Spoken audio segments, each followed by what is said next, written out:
Good morning students. अपने last video में change the voice ना the simple present tense and simple past tense विषय भणी गया। आज हवे present continuous tense and past continuous tense विषय चेंज द वॉइस ની અંદર શીખીશું આપણે। તો આ બંને tense active voice passive voice ની અંદર तो સૌથી પહેલા एक्टिव हकार वाक्य रचना जोईशु।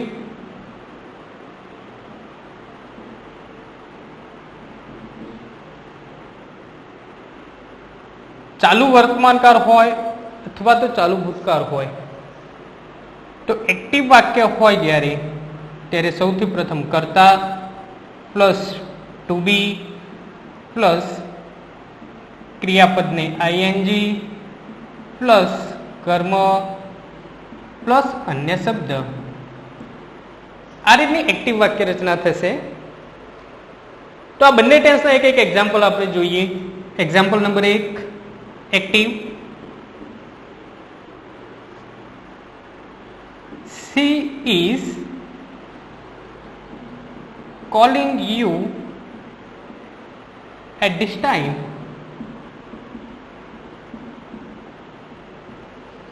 बीजू सेंटेन्स पास्ट नु जोईए। They were making a doll at that time.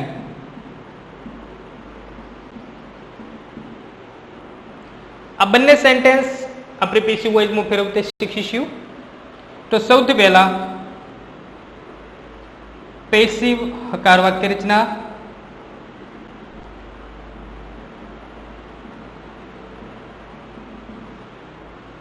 तो ज्यारे पण वाक्य एक्टिव मांथी पेसिव में फेरवीए ते वखते सौथी पहला आपणे जे प्रथम विडियो में जे नियमों सीखी गया कर्तानी जग्याए कर्म।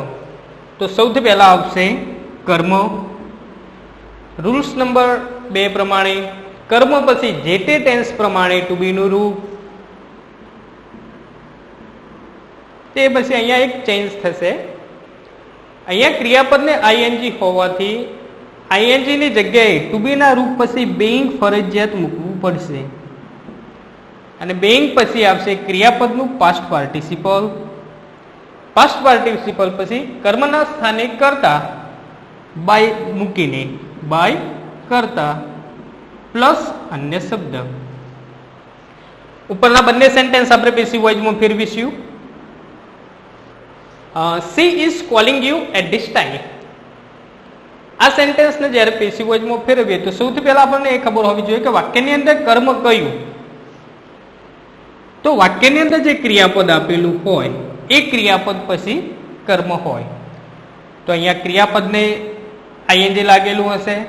बंने टेन्स चालू वर्तमान और चालू भूतकाल। तो आईएनजी पछी जे शब्द आपेलो होय ते कर्म। तो कर्म ने आपणे मूकीशुं कर्ताना स्थाने। तो अहींया यू आई जशे सी ना स्थाने। टू बी नुं रूप अहींया सी हतुं तो तेनी साथे इज हतुं। अहींया यू आव्युं तो यू साथे इज नी जग्याए आवी जशे आर। ते पछी आईएनजी नी जग्याए बेइंग। बेइंग मूक्या पछी क्रियापदનું પાસ્ટ પાર્ટિસિપલ। તો અહીંયા પ્લેનું થઈ જશે પ્લેડ। કરતા જશે કર્મના સ્થાને તો બાય સીનું થઈ જશે હર। છેલ્લે અન્ય શબ્દ એટ ધીસ ટાઈમ।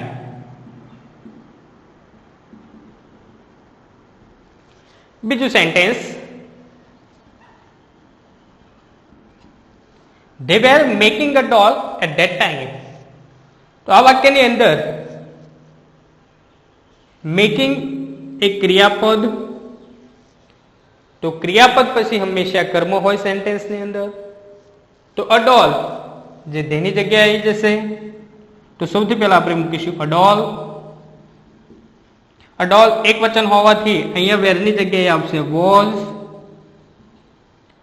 આઈએનજી નું being મેક નું પીપી મેડ બાય, ધેનું થઈ જશે ધેન, છેલ્લે અન્ય શબ્દ એટ ધેટ ટાઈમ.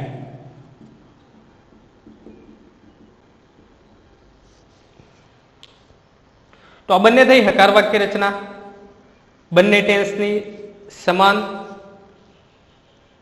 હવે પછી બીજા નંબરે આપણે જોઈશું નકાર વાક્ય રચના.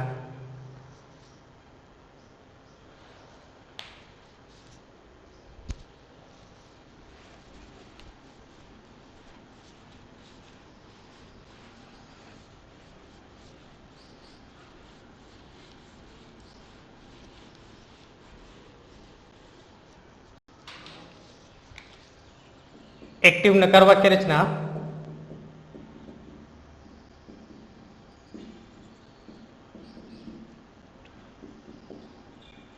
વાક્ય એક્ટિવ હોય તો સૌથી પહેલું કર્તા પ્લસ ટુ બી, નકાર હોવાથી અહીંયા આવશે નોટ પ્લસ ક્રિયાપદને આઈએનજી પ્લસ કર્મ પ્લસ અન્ય શબ્દ. બંને ટેન્સના એક એક એક્ઝામ્પલ જોઈશું. Active, he is not writing a poem in his room. બીજું સેન્ટેન્સ પાસ્ટ નું જોઈએ.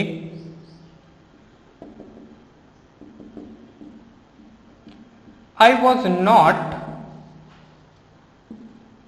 reading that book. આ બંને સેન્ટેન્સ આપણે પેસિવ વોઇસમાં ફેરવીશું નકાર. તો પેસિવ નકાર વાક્ય રચના.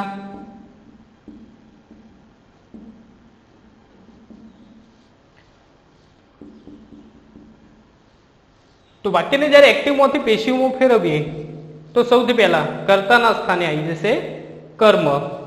તો સૌથી પહેલા કર્મ પ્લસ બીજા નંબરે ટુ બી નું રૂપ જે તે ટેન્સ પ્રમાણે. અહીંયા નોટ એની એ જ જગ્યાએ રહેશે, પ્લસ આઈએનજી નું being પ્લસ ક્રિયાપદની જગ્યાએ પાસ્ટ પાર્ટિસિપલ, કર્મની જગ્યાએ બાય મૂકી કર્તાની કર્મ વિભક્તિ, છેલ્લે અન્ય શબ્દ. પહેલું વાક્ય આપણે પેસિવ વોઇસમાં ફેરવીશું. He is not writing a poem in his room. તે તેના રૂમમાં કવિતા લખી રહ્યો નથી. તો અહીંયા આઈએનજી પછી કર્મ આપેલું હશે. તો અહીંયા કર્મ થશે અ પોયમ. તો હીની જગ્યાએ સૌથી પહેલા મૂકીશું અ પોયમ. અ પોયમ એક વચન હોવાથી ટુ બી નું રૂપ ઇઝ જ આવશે. અહીંયા અ પોયમ ઇઝ નોટ, આઈએનજી ની જગ્યાએ થઈ જશે being, રાઇટ નું પીપી રિટર્ન, અ પોયમ ની જગ્યાએ કરતા બાય, હી નું થઈ જશે him, છેલ્લે અન્ય શબ્દ in his room. બીજું sentence passive. I was not reading that book. અહીંની જગ્યાએ અહીંયા કર્મ આવી જશે that book. તો સૌથી પહેલું that book was, not એમનું એમ જ રહેશે. આઈએનજી ની જગ્યાએ being, read નું પીપી readers, that book કર્મની જગ્યાએ કરતા બાય મૂકીને કર્મ વિભક્તિ, તો બાય મી. તો આ બંને સેન્ટેન્સ ફરીથી એકવાર જોઈ લઈએ. તો વાક્ય જ્યારે પણ એક્ટિવમાંથી પેસિવમાં ફેરવવાનું હોય તો સૌથી પહેલું તો આપણે એ નક્કી કરવાનું રહેશે કે વાક્ય કયા ટેન્સનું. તો જ્યારે ચાલુ વર્તમાન કે ચાલુ ભૂતકાળ હશે તો ટુ બી ના રૂપ ઉપરથી ખબર પડી જશે કે વાક્ય કયા ટેન્સનું. પરંતુ સાદું વર્તમાન કે સાદું ભૂતકાળ હોય તો એક ક્રિયાપદ ખબર પડવી જોઈએ કે કયા ટેન્સનું ક્રિયાપદ. પરંતુ અહીંયા આ બંને સેન્ટેન્સ આપણે જોઈએ. he is not writing a poem in his room. આ વાક્ય પેસિવ વોઇસમાં ફેરવીએ તો આપણે ઉપર વાક્ય રચના જોઈ કે વાક્ય જ્યારે એક્ટિવ હોય તો એક્ટિવમાં કર્તાને પ્રાધાન્ય આપવામાં આવેલું હોય, જ્યારે વાક્યને પેસિવ બનાવીએ ત્યારે વાક્યની અંદર કર્મને પ્રાધાન્ય આપવાનું હોય. તો he is not writing a poem in his room. આ સેન્ટેન્સને જ્યારે પેસિવમાં ફેરવીએ તો સૌથી પહેલા વાક્યની અંદર કર્મ કયું, કર્તા કયું એ ખબર પડવી જોઈએ. જે આપણે પહેલા વિડીયોમાં તમને સમજાવેલું. તો અહીંયા ક્રિયાપદ પછી હંમેશા કર્મ હોય, તો અહીંયા અ પોયમ એ કર્મ જે સૌથી પહેલા આવી જશે કર્તાના સ્થાને. તો હીની જગ્યાએ આવી ગયું અ પોયમ. તો અ પોયમ ઇઝ નોટ એમનું એમ જ રહેશે. આઈએનજીની જગ્યાએ being. એ પછી ક્રિયાપદ જે હોય ક્રિયાપદનું થર્ડ ફોર્મ એટલે કે પાસ્ટ પાર્ટિસિપલ. એ પછી જે કર્મ હોય એ કર્મના સ્થાને કર્તા આવશે, પરંતુ કર્તાને જ્યારે કર્મના સ્થાને મૂકીશું ત્યારે બાય મૂકી અને કર્તાની કર્મ વિભક્તિ મૂકવી પડે. તો by him in his room. પહેલા વિડીયોમાં આપણે તમને કહેલું કે કોઈ પણ સમય સૂચક કે સ્થળ સૂચક શબ્દ હોય એ અન્ય શબ્દ તરીકે લાસ્ટમાં જ મૂકવું. પછી બીજું sentence, I was not reading that book. તો આ સેન્ટેન્સની અંદર ધેટ બુક એ કર્મ, તો આઈની જગ્યાએ મૂકીશું સૌથી પહેલા ધેટ બુક. અહીંયા ટુ બીનું રૂપ વોઝ. આઈ એક વચન એટલા માટે એની સાથે વોઝ. અહીંયા ધેટ બુક પણ એક વચન એટલા માટે એની સાથે પણ વોઝ જ આવશે. પછી નોટ, આઈએનજીની જગ્યાએ being, રીડનું પીપી રીડર્સ થશે. ધેટ બુકની જગ્યાએ કર્તાની કર્મ વિભક્તિ, તો બાય મૂકીને મી. તો આ બંને વાક્ય રચનાઓ કમ્પ્લીટ, હકાર નકાર. હવે જોઈએ પ્રશ્નાર્થક વાક્ય રચના.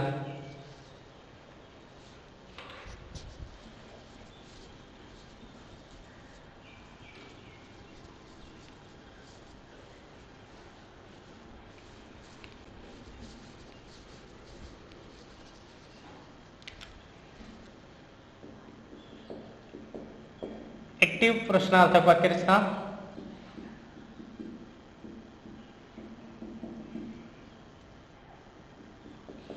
તો વાક્ય જ્યારે પણ પ્રશ્નાર્થક હોય તો એ WH થી શરૂ થતું હોય અથવા તો ટુ બી થી શરૂ થતું હશે. પ્લસ કર્તા, પ્લસ ક્રિયાપદને આઈએનજી, પ્લસ કર્મ, પ્લસ અન્ય શબ્દ. બંને ટેન્સના એક એક એક્ઝામ્પલ જોઈએ.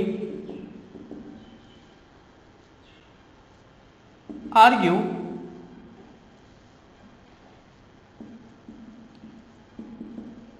playing football at this time?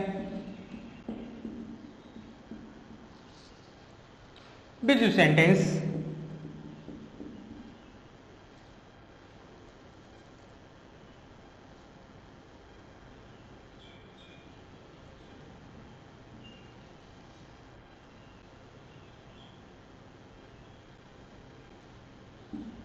what was she writing in her book? આ બંને સેન્ટેન્સ પેસિવ વોઇસમાં ફેરવીએ તો પેસિવ પ્રશ્નાર્થ વાક્ય રચના.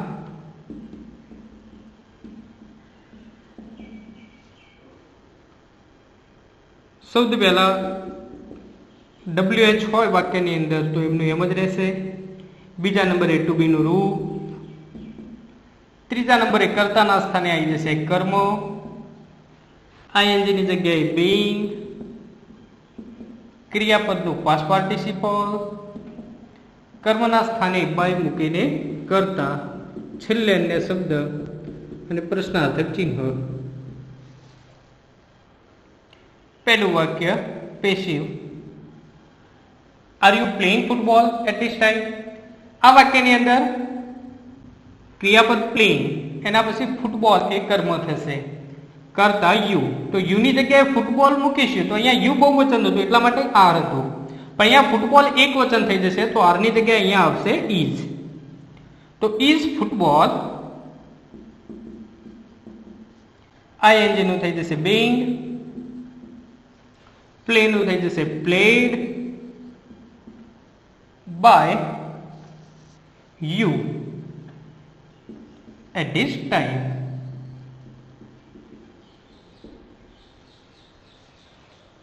બીજું સેન્ટેન્સ પેસિવ વોઇસમાં, what was she writing in her book? WH એમનું એમ જ, was પણ એમનું એમ જ રહેશે. હવે આ પ્રકારના વાક્યમાં વોટ વાળું વાક્ય જ્યારે પણ આવે તો વોટ વાળા વાક્યમાં ક્યારે પણ કર્મ હશે નહીં. તો કર્મ વગરનું વાક્ય જ્યારે આવે તો એ કેવી રીતે બનાવવું? ડાયરેક્ટ જે રીતનું બનાવતો એ રીતનું બનાવી જ જવાનું. તો વોટ વોઝ આઈએનજી નું થઈ જશે being, રાઇટ નું થઈ જશે return. What was being written by her in her book.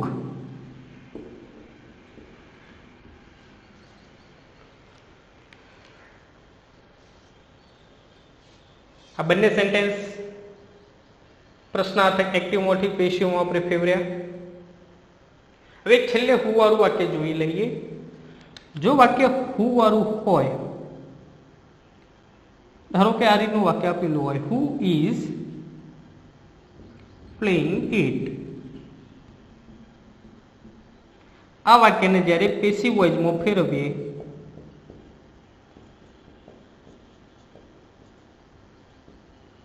તો હુના સ્થાને મૂકીશું બાય હુમ. ટુ બી નું રૂપ ઇઝ, ઇટ આગળ આવી જશે કર્મ. તો by whom is it being, play નું થઈ જશે played.